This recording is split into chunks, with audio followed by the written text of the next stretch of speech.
Having grown up on games like Mario World and Donkey Kong Country, I have a soft spot in my heart for platformers of all kinds. In recent years, however, they have become far less popular outside of the prominent Nintendo big names. Nevertheless, Wavetale, released on the Stadia in November of 2021, is coming to consoles and Steam on December 12th, and it's one of the most charming 3D platformers I've played in years.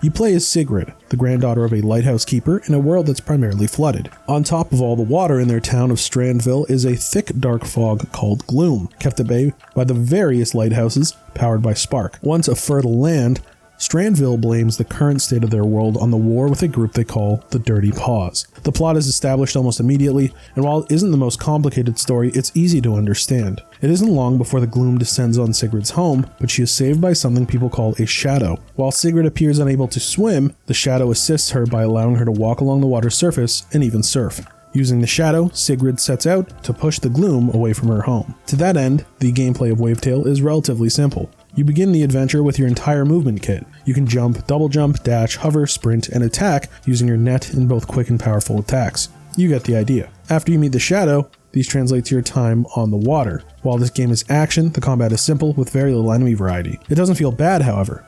Sigrid attacks quickly and can move between multiple enemies, similar to the Arkham games. While combat is far from the focus, the system makes every encounter fun. The real focus is entirely on the movement. While movement on land offers tight maneuverability, the water movement is some of the most fun I've had simply moving in a video game. Sigrid can move along the water's surface, but the real joy is in surfing. Holding sprint on the water jets you across the waves on the shadow's back. This movement is fast, fun, and extremely easy to control. You can charge your jumps while surfing to give you more air, and jumping at the crest of waves will launch you even further. Jumping from high up or wave jumping can cause Sigrid to blow purple for a moment. Holding sprint while purple will have her dive into the water at full speed, even faster than normal surfing. The movement steals the show in every way, and there are obstacles and such to play with as you travel from place to place. Sigrid's net isn't just for smacking monsters. You can also use this electric net to whip yourself onto hooks, ledges, and even taller enemies. Like everything else, this can be done on land and in water. Not only does this make the already smooth movement even cleaner, but it can also be used as a combat tool. As stated before, the combat is far from deep or varied,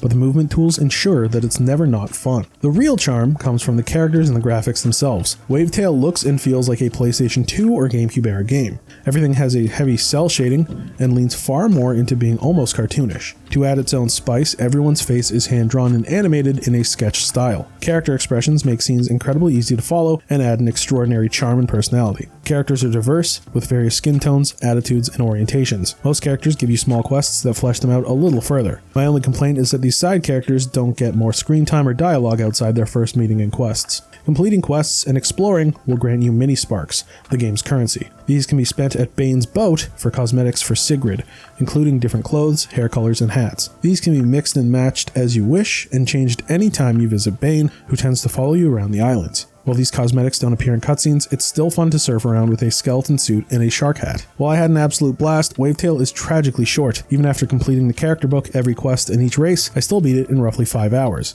After clearing, you get a free play mode to explore, but the map itself is tiny, samey, and bare, especially for the price. Each chunk of the main island is separated by, effectively, a water hallway with various obstacles, with the occasional character to give you a quest. Unfortunately, even these quests are rather copy and paste, having you find random items on island ruins. The fun characters and the fantastic movement are the only things keeping both the world and quests tolerable. There are also journal entries to flesh out the world, but these require exploring, which is a joy. Without going out of my way, I got the Platinum Trophy on PS4 without any trouble.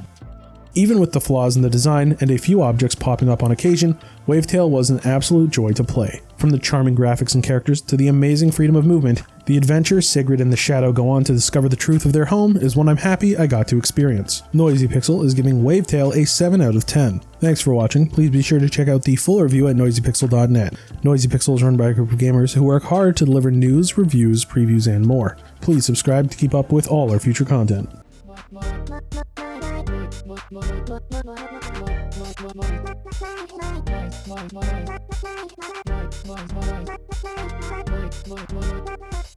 Noisy Pixel.